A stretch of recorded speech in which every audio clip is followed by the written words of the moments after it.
Ungana nami mwanzo hadi mwisho katika kufuatilia tukio hili. Mimi ni Akram Tesua. Darwesh Hadi Wali Ali Musa maarufu kuswali Naleke Chotara wa Kimakua Makonde.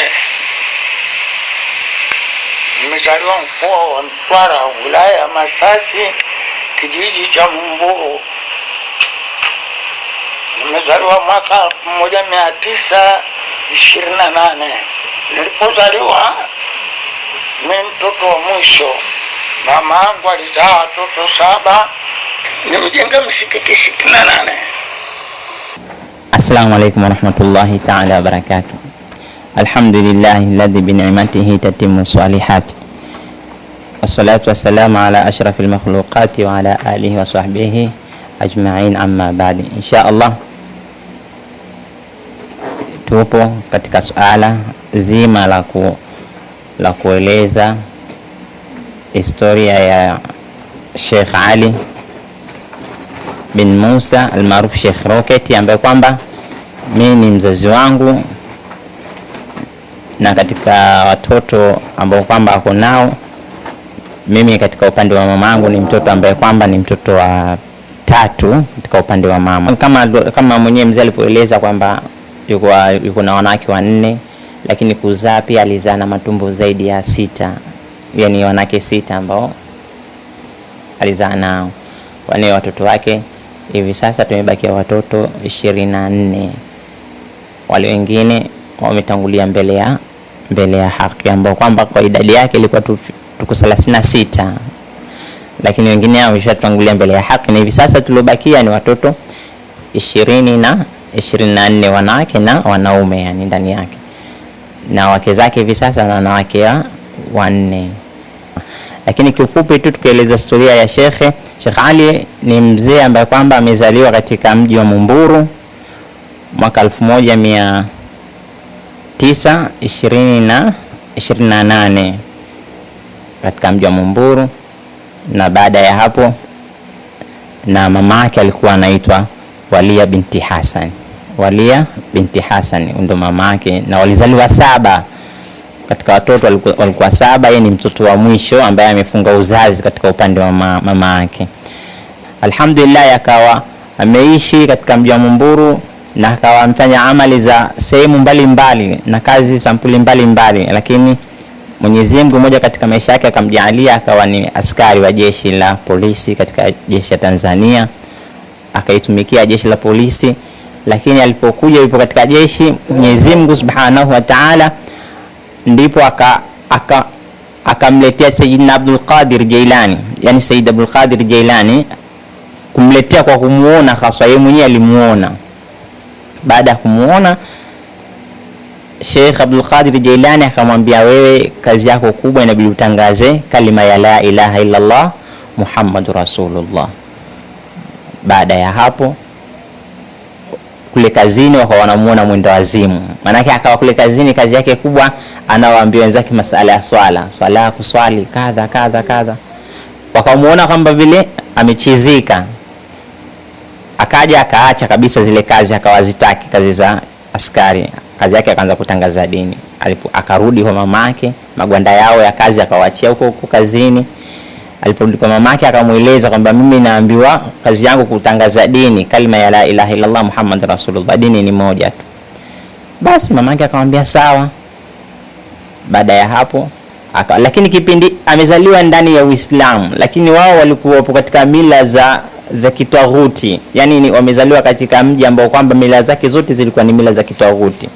Kwani katika maisha yake aliishi, akawa pia alifanya kazi za upadri, akawa ameitumikia kanisa, amefanya kazi kanisani, amefanya muamala na wao, akawa kazi yake kuendesha zile ibada za Wakristo ndani ya kanisa.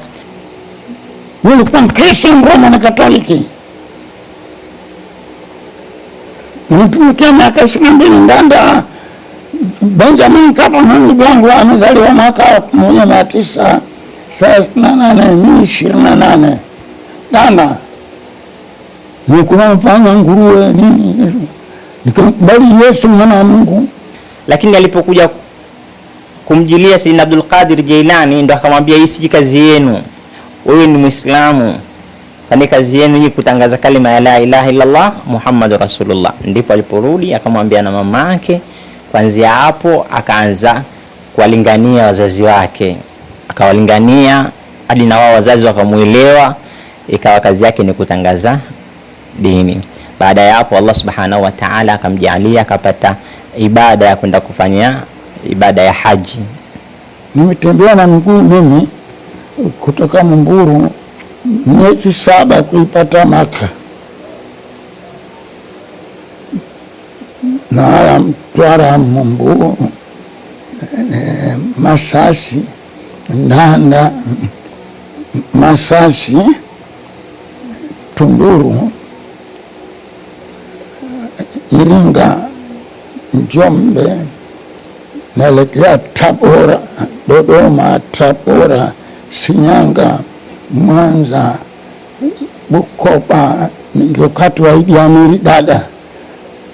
Maana mguu la ilaha illallah Muhammad.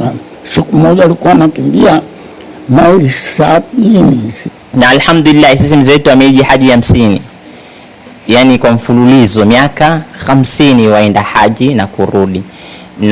Na hii safari zake zote napelekwa kwa karama zake yeye Mwenyezi Mungu, yani kwa miujiza yake Allah kupitia kiumbe wake. Tunakwenda hija miaka 50. Na kama anakwenda hija kwake yeye itakuwa ni karama, lakini kwa kama mitume tunaita miujiza. Na ndio wanazuoni wakasema kwamba kullu ma jaza an yakuna lil anbiya'i mu'jizan jaza an yakuna lil awliya'i karama. Yani kila lile ambalo kwamba limefaa katika wale mitume huwa ni miujiza, basi yale ufaa kwa waja wake wengine Mwenyezi Mungu ikawa ni karama. Kwani sisi mzee wetu alhamdulillah ni mzee wa karama. Mwenyezi Mungu amempa makarama tele, yatosha kwamba hiyo tu kuweza kuiji miaka 50 mfululizo kwa ni karama tosha ambayo kwamba tumeshuhudia na watu wameshuhudia. Na moja katika historia zake nilipokaa naye amenieleza mingi sana. Safari za kuachwa, alishaachwa zaidi ya mara 3 katika airport ya Tanzania, lakini mahujaji wakienda wanamkuta tayari ameshafika Jeddah, yeye ndo anawapokea. Juzi ameketi akanisimulia kwamba BAKWATA walimuacha Jeddah, yuko Jeddah wakamuacha safari ya kurudi huku, lakini cha ajabu wao walipofika hapa airport wamemkuta tayari ameshafika airport. Na mimi yatosha kwamba safari moja, safari ya haji ya mwisho ya mzee, safari ya haji ya mwisho ya mzee ilikuwa ya mwaka na 2018 nadhani 2018. Hii ndio ilikuwa hija yake ya mwisho.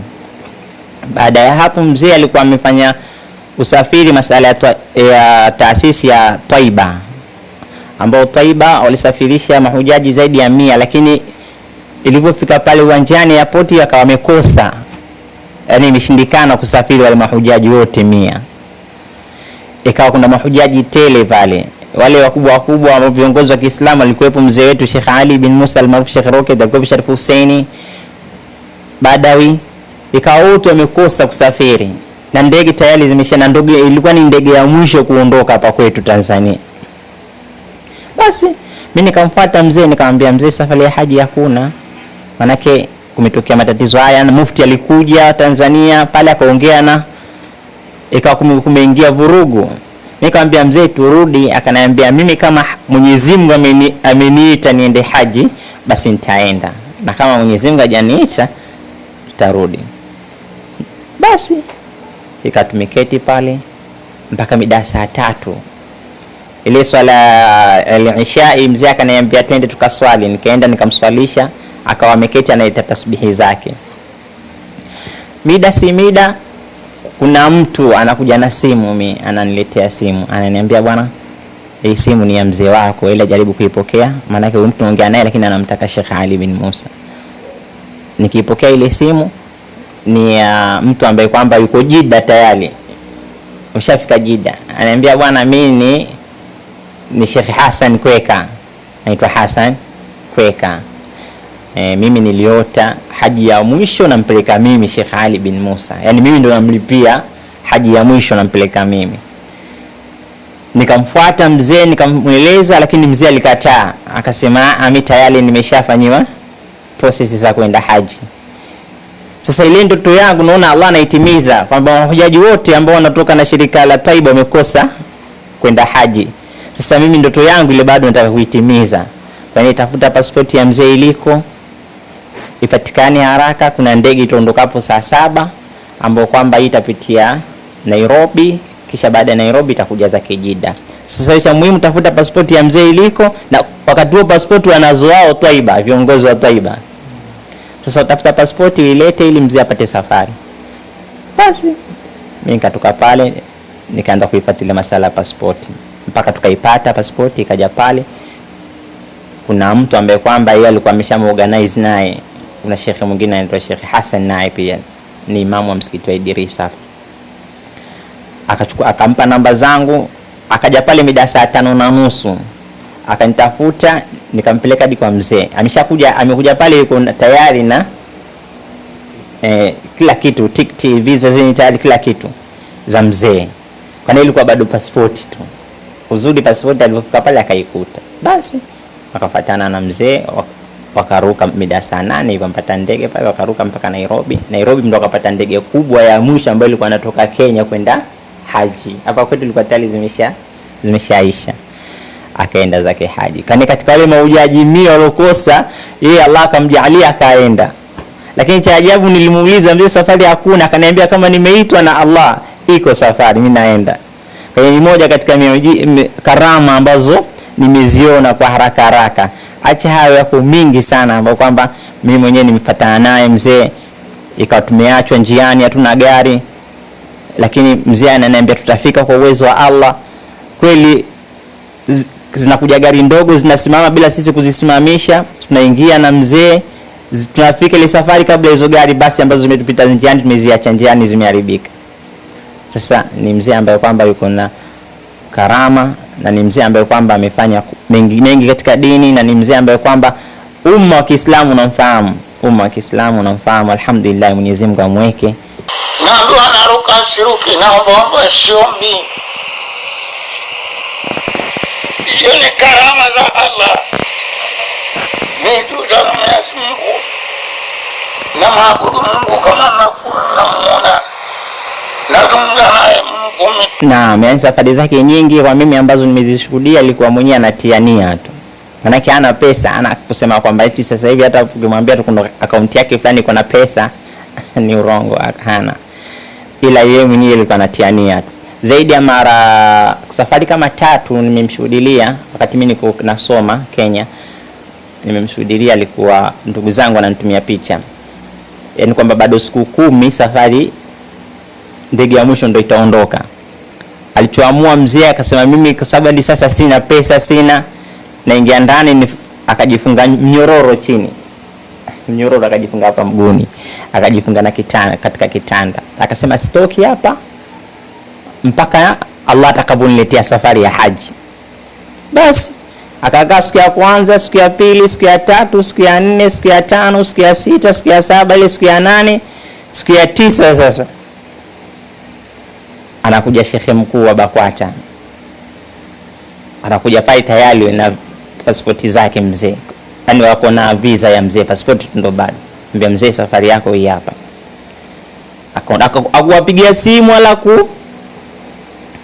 safari nyingine ya pili hivyo maana sasa mwenyewe ana kaida, akishatiania uketi khalwa, sisi tunaita khalwa, yani uketi faragha baina yake na Allah, akafanya adhkari baina yake na Mwenyezi Mungu. Baada ya hapo utaona Allah anamletea tiketi hapa.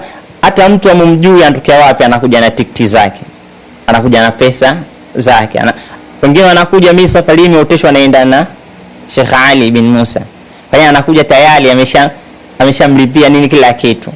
Sasa safari zake nyingi anakuwa azianda yeye, Mwenyezi Mungu ndo anaziandaa yeye, anakuja kuambiwa tu tayari safari. Na nakumbuka ilikuwa haji ya 40, mimi ananipeleka kwenda kusoma Kenya, haji yake ya 40. Aliporudi akaja kunifanyia mimi ziara Kenya, Alipofika kule akaniambia Mwenyezi Mungu aliniambia ni haji 40. Lakini safari nimeenda, nilipofika katika Baitul Haram, nilipofika katika Kaaba, Mwenyezi Mungu akaniongeza haji zingine 10. Kwa nini nitahaji mara 50? Mimi nikasema subhanallah. Sawa. Mimi nikawa nimeleka akilini, nikasema nitaangalia sasa kama kweli zile haji 50 zitafika. Maana yake aliniambia haji 40 tayari zimeshafika. Sasa ambia ameongezwa zingine 10. Basi baada ya hapo nikamini nilipokuwa naendelea na masomo, kila mwaka unakuja nasikia mzee ameenda haji. Tena kienda haji alhamdulillah, alikuwa kukutana na watu wa Kenya, walimu zangu ambao wanasomesha, na wapa dola 100, dola 200, mpelekeni mwanangu. Wananiletea mimi, tumekutana na babako haji, amekupa Sheikh Omar dola 300 wakati nasoma. Alhamdulillah amenitumikia, amenisaidia sana katika masuala ya elimu. Yani wapo watoto ambao kidogo wanafuata nyenendo zake, na wapo wengine wamezikataa tabia zake, lakini sisi tutarajia wako ambao kwamba Mwenyezi Mungu atawapa yale ambao kwamba alompa mzee wetu, na sisi katika watoto wake wapo wale ambao kwamba watapata hata kama theluthi yake, si yote. Maana kupata yote ni urongo, kupata yote ni uongo, lakini Mwenyezi Mungu katika wale ambao kwamba sisi tunawaona wanaenda nyenendo zile za mzee wao ambao watapata hata kama robo.